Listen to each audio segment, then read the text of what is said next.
Hello friends, ఈరోజు ఈ వీడియోలో సెంట్రల్ సీట్ ఎలకేషన్ బోర్డ్ అంటే సిశాబ్ జోసా కౌన్సిలింగ్లో పార్టిసిపేట్ చేసిన స్టూడెంట్స్ ఒకవేళ అక్కడ సీట్ రాని పక్షంలో జోసా కౌన్సిలింగ్ ద్వారా మిగిలిపోయినటువంటి సీట్స్కి స్పెషల్గా వీళ్ళు మరలా కౌన్సిలింగ్ కండక్ట్ చేస్తారు. ఆ కౌన్సిలింగ్ కండక్ట్ చేసేటువంటి board central seat allocation board. ఈ బోర్డు ద్వారా మీరు మరలా రిజిస్టర్ చేసుకొని ఆ మిగిలిపోయినటువంటి వేకెంట్ సీట్స్కి అప్లై చేసుకునే అవకాశం ఉంది. దీనికి సంబంధించి ఆల్రెడీ మనకి ఈ అఫీషియల్ వెబ్సైట్లో స్కెడ్యూల్ రిలీజ్ చేశారు. ఆ స్కెడ్యూల్కి సంబంధించి చాలామంది కూడా అప్లై చేసుకోవడం జరిగింది. అంతేకాదండి, స్కెడ్యూల్ ప్రకారంగా మనకి ఆగస్టు 2వ తారీఖు సాయంత్రం 5 గంటల వరకు మాత్రమే రిజిస్ట్రేషన్, అప్లికేషన్ ఫిల్లింగ్ అండ్ పేమెంట్కి ఛాన్స్ ఇచ్చారు. అయితే చాలామంది స్టూడెంట్స్ రిక్వెస్ట్ చేశారు కాబట్టి వీళ్ళు ఇంకొక రోజుని ఎక్స్టెండ్ చేస్తూ ఒక స్పెషల్ నోటిఫికేషన్ రిలీజ్ చేశారు. ఈ నోటిఫికేషన్ ప్రకారంగా ఆగస్టు 3వ తారీఖు మధ్యాహ్నం 12 గంటల వరకు మీకు registration, application filling and payment చేసుకునే అవకాశం ఉంది. అంతేకాదు, ఇక్కడ రిజిస్టర్ చేసుకున్నటువంటి స్టూడెంట్స్ ఆగస్టు 4వ తారీఖు ఉదయం 9 గంటల లోపు మీరు వెబ్ ఆప్షన్స్ కూడా పెట్టుకోవటం ఫినిష్ అయిపోవాలి.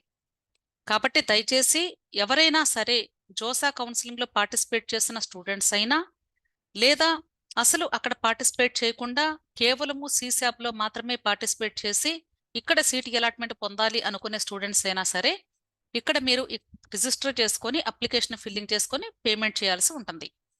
అయితే దీనికి సంబంధించి మనకి ఆల్రెడీ నోటిఫికేషన్ రిలీజ్ అయినప్పటికీ ఇప్పుడు మనకి లేటెస్ట్ నోటిఫికేషన్ వచ్చింది కాబట్టి దానికి సంబంధించి ఒకసారి డీటెయిల్స్ మీకు ఎక్స్ప్లెయిన్ చేస్తాను.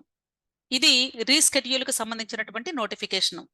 ఈ రీస్కెడ్యూల్ నోటిఫికేషన్ ఆగస్టు 2వ తారీఖున మనకి ఇచ్చారు. ఇక్కడ మీరు చూసినట్లయితే online request for category restoration starts. So ఈ ప్రాసెస్ ఆల్రెడీ కంప్లీట్ అయిపోయింది కాబట్టి దీని గురించి ఇంకా ఇప్పుడు చూడాల్సిన అవసరం లేదు మనకి. ఇక్కడ కూడా registration, payment of special round enrolment fee and choice filling start Wednesday 31st July 2024 10 hours అన్నారు. అంటే 31st వెన్స్డే 10 AM స్టార్ట్ అయిపోయింది ఆల్రెడీ రిజిస్ట్రేషను, పేమెంట్. అంటే ఇక్కడ రిజిస్ట్రేషన్ అంటేనే దానిలోనే అప్లికేషన్ ఫిల్లింగ్ కూడా ఉంటుంది. ఒకవేళ జోసా కౌన్సిలింగ్లో ఆల్రెడీ అప్లికేషన్ ఫిల్లింగ్ చేసుకుని ఉంటే వాళ్ళు మరలా చేసుకోవాల్సిన అవసరం లేదు. జస్ట్ మీరు మెయిన్ స్కోర్ కార్డ్ మీద ఉన్నటువంటి మీ రోల్ నెంబర్ని ఎంటర్ చేసి ఇక్కడ పార్టిసిపేట్ చేసే అవకాశం ఉంది. అలాగే డాక్యుమెంట్స్ కూడా మీరు జోసా కౌన్సిలింగ్లో ఆల్రెడీ అక్కడ అప్లోడ్ చేస్తుంటే మరలా చేయాల్సినటువంటి అవసరం కూడా లేదు. కేవలము ఇక్కడ బేసిక్ ఇన్ఫర్మేషన్ ఫిల్ చేసి పేమెంట్ మాత్రమే చేసి ఈ కౌన్సిలింగ్లో మీరు వెబ్ ఆప్షన్స్ పెట్టుకునే అవకాశం ఉంది. అయితే ఈ రౌండ్లో ఉన్నటువంటి స్పెషాలిటీ ఏంటంటే మీకు సీటు వచ్చిందా లేదా అని కాదు, తప్పనిసరిగా మీరు అప్లికేషన్ పెట్టాలి అంటేనే ఫస్ట్ మీరు అమౌంట్ పే చేస్తేనే మీకు వెబ్ ఆప్షన్స్ ఓపెన్ అవుతాయి. కాబట్టి ఆల్రెడీ జోసా కౌన్సిలింగ్లో మీరు ఒకవేళ సీటు వచ్చి అమౌంట్ కట్టి మీరు సీట్ వదులుకున్నారు అనుకోండి, అలాంటి స్టూడెంట్స్ అక్కడ కట్టినటువంటి అమౌంట్ కాకుండా ఇంకా ఎక్స్ట్రా కొంత అమౌంట్ కట్టాల్సి ఉంటుంది. కాబట్టి ఆ అమౌంట్ని ఇప్పుడు పే చేసి మీరు వెబ్ ఆప్షన్స్ పెట్టుకునే అవకాశం ఉంది. అంతేకాకుండా చాలామంది స్టూడెంట్స్ చేసినటువంటి మిస్టేక్ ఏంటంటే జోసా కౌన్సిలింగ్లో సీట్ అలాట్ అయ్యింది కానీ వాళ్ళు జాయిన్ అవ్వలేదు. జాయిన్ అవ్వనప్పుడు ఏం చేయాలంటే వాళ్ళు ఎగ్జిట్ అవ్వాలి. ఎగ్జిట్ అయిపోతే వాళ్ళ డబ్బులు వాళ్ళకి రిటర్న్ అవుతాయి. సీట్ వచ్చింది కదా అని ఫీజు పే చేసేసారు కానీ కాలేజెస్కి వెళ్ళి రిపోర్ట్ చేయలేదు, ఎందుకంటే వాళ్ళకి ఆ సీటు నచ్చక. సో అలాంటి స్టూడెంట్స్ ఏం చేయాలి అంటే ఇమ్మీడియట్గా ఎగ్జిట్ అయిపోవాలి కౌన్సిలింగ్ నుండి, అప్పుడు వాళ్ళ అమౌంట్ వాళ్ళకి రిటర్న్ అయిపోతుంది. లేదా ఇంకొక పద్ధతి ఏంటంటే అప్గ్రేడేషన్కి అంటే లాస్ట్ రౌండ్ వరకు కూడా మీరు వెళ్ళి చూడాలి అనుకున్నట్లయితే మీరు ఎప్పుడైతే సీట్ అలాట్ అయ్యిందో అప్పుడు మీకు 3 ఆప్షన్స్ అడుగుతారు. ఒకటి ఫ్లోటింగ్, రెండవది స్లైడింగ్, మూడవది ఫ్రీజింగ్.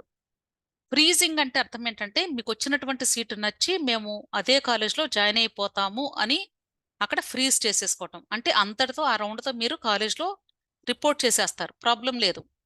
అలాగే ఫ్లోటింగ్ చూసినట్లయితే మీరు ఆల్రెడీ వచ్చినటువంటి సీటు కంటే ఇంకా బెటర్ సీట్ రావాలి అని అప్లై చేసుకునే దాన్ని ఫ్లోటింగ్ అంటారు.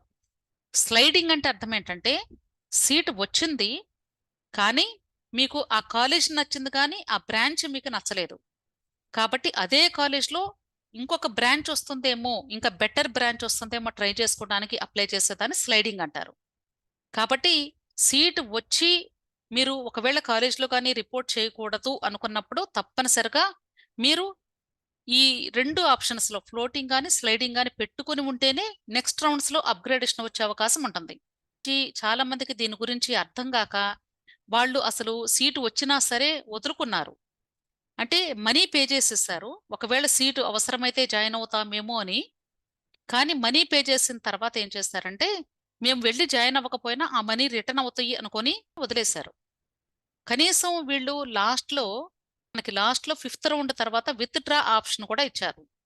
విత్‌డ్రా టైమ్‌లో మీరు విత్‌డ్రా చేసుకున్నా సరే ఆ అమౌంట్ మీకు రిటర్న్ అయ్యేది. దానికి కూడా జూలై 22వ తారీఖు లాస్ట్ డేట్ క్లోజ్ అయిపోయింది. అలాంటి స్టూడెంట్స్ అందరూ కూడా ఇప్పుడేంటంటే ఆల్మోస్ట్ చాలా మంది స్టూడెంట్స్ 35,000 వరకు పే చేశారు పేమెంట్. ఇప్పుడు ఆ అమౌంట్ విత్‌డ్రా ఆప్షన్ ఇవ్వకపోయినా, ఎగ్జిట్ ఆప్షన్ ఇవ్వకపోయినా సరే మీ అమౌంట్ మీకు తిరిగి రాదు. ఆల్రెడీ డేట్ క్లోజ్ అయిపోయింది. కాబట్టి అలాంటి స్టూడెంట్స్ అందరికీ ఇంకొక ఛాన్స్ ఎలా వస్తుంది అంటే, వాళ్ళందరూ కానీ ఈ సీసాబ్‌లో పార్టిసిపేట్ చేసి, ఇక్కడ సీట్ వస్తుందో లేదో తెలీదు కానీ ఫస్ట్ ఇనీషియల్ పేమెంట్ కట్టమంటున్నారు. ఆల్రెడీ మీరు జోసాలో కట్టినటువంటి అమౌంటు ప్లస్ అది కాకుండా ఇంకా అడిషనల్ ఎంత కడితే ఈ సీసాబ్‌కి మ్యాచ్ అవుతుందో ఆ రిమైనింగ్ అమౌంట్ మాత్రమే ఇప్పుడు పే చేయాలి. అంటే నేను ఒక ఎగ్జాంపుల్ చెప్తాను. ఒక బీసీ క్యాండిడేట్ ఆల్రెడీ జోసా కౌన్సిలింగ్‌లో 35,000 పే చేసినటువంటి స్టూడెంటు ఈ సీసాబ్‌లో రిజిస్ట్రేషన్ చేసినప్పుడు రూ. 19,000 కట్టారు. అంటే రిమైనింగ్ అమౌంట్. ఇప్పుడు టోటల్ అమౌంట్‌కి ఒకవేళ ఈ సీసాబ్‌లో కానీ మంచి బ్రాంచ్ వస్తే స్టూడెంట్ జాయిన్ అవ్వచ్చు. లేదు నాకు నచ్చలేదు, మరలా నాకు నచ్చనటువంటిది వచ్చింది అంటే ఫస్ట్ రౌండ్‌లో డ్రాప్ అయిపోవాలి. ఆ సందర్భంలో మీకు ఈ కంప్లీట్‌గా జోసాలో కట్టినటువంటి అమౌంట్, ఇప్పుడు కట్టినటువంటి 19,000 మొత్తం కలిపి మీకు రూపాయి కూడా కట్ అవ్వకుండా టోటల్ అమౌంట్ మీ అకౌంట్‌కి క్రెడిట్ అయిపోయింది. ఇది ఒక పద్ధతి. అదే ఒకవేళ అసలు జోసాలో అమౌంట్ కట్టలేదు అనుకోండి, వాళ్ళు ఇప్పుడు ఫ్రెష్‌గా కట్టుకోవాల్సి ఉంటుంది. సుమారుగా ఓసీ, బీసీ వీళ్ళకి రూ. 45,000 కట్టించుకుంటారు. అలాగే ఎస్సీ వాళ్ళకి రూ. 25,000 పేమెంట్ ఉంది సుమారుగా. అంటే కొంత చేంజెస్ కూడా ఉండొచ్చు. మీరు ఒకసారి చూసుకోండి కేటగిరీ వైస్‌గా. సో, ఎవరైతే జోసా కౌన్సిలింగ్ ద్వారా మీరు సీట్ అలాట్‌మెంట్ పొంది ఒకవేళ ఎగ్జిట్ తీసుకోకపోయినా లేదా విత్‌డ్రా చేయకపోయినా మీకు ఆ అమౌంట్ ఎవరికైతే రీఫండ్ అయ్యే ఛాన్సెస్ లేవో వాళ్ళు కనీసం ఇప్పుడు చేయాల్సినటువంటి చిట్ట చివరి అవకాశం ఏంటి అంటే ఈ సీసాబ్‌లో రిజిస్టర్ చేసుకోండి ఫస్ట్. రిజిస్టర్ చేసుకున్నప్పుడు రిమైనింగ్ అమౌంట్ ఎంత కట్టాలో అది కట్టేసేయండి. కట్టిన తర్వాత మీరు ఫస్ట్ రౌండ్‌లో వెబ్ ఆప్షన్స్ పెట్టుకుంటారు. మీకు ఫస్ట్ రౌండ్‌లో సీటు వచ్చింది అనుకోండి సపోజు. ఆ సీటు బాగా నచ్చితే కాలేజీకి వెళ్లి జాయిన్ అయితే ఈ అమౌంట్ అడ్జస్ట్‌మెంట్ చేస్తారు. అలా కాకుండా మీకు నచ్చనటువంటి కాలేజీ సీటు వచ్చినా అప్పుడు మీరేం చేయొచ్చు అంటే ఈ రౌండ్ తర్వాత విత్‌డ్రా అయిపోండి. లేదా ఎగ్జిట్ లేదా విత్‌డ్రా కంప్లీట్‌గా అయిపోండి. అప్పుడు మీ అమౌంట్ సేఫ్‌గా మీ అకౌంట్‌కి వచ్చేసిద్ది. మొత్తం అమౌంట్. ఇంతకు ముందు కట్టింది ఇప్పుడు రిమైనింగ్ అమౌంట్ ఎంత కట్టారో మొత్తం కలిపి టోటల్ అమౌంట్ వచ్చేసిద్ది. అలా కాకుండా ఒకవేళ కానీ మీరు ఇప్పుడు కూడా మళ్ళీ అమౌంట్ కట్టి సీట్ వచ్చిన తర్వాత మరలా మీరు విత్‌డ్రా చేయటం లేదా ఎగ్జిట్ చేసుకోవటం గాని మర్చిపోయారు అంటే మాత్రం ఇంకా ఆ తర్వాత మీకు హెల్ప్ చేసేవాళ్ళు ఎవ్వరు ఉండరు. మీ టోటల్ అమౌంట్ మొత్తం పోయిద్ది. ఇది చిట్ట చివరి అవకాశం. సో, మీరు చేయాల్సింది ఇమ్మీడియేట్‌గా ఎవరైతే ఈ జోసా కౌన్సిలింగ్ ద్వారా అమౌంట్ ప్రాబ్లమ్ ఉందో, కట్టినటువంటి అమౌంట్ మీకు రీఫండ్ అయ్యే ఛాన్సెస్ లేవో, వాళ్ళు ఖచ్చితంగా ఇప్పుడు సీసాబ్‌లో మీరు రిజిస్టర్ చేసుకోండి. ఇది కేవలము ఆగస్టు 3వ తారీఖు మధ్యాహ్నం 12 గంటల వరకు మాత్రమే ఉంది ఈ ప్రాసెస్‌కి మీకు అవకాశం. క్లియర్? Thank you.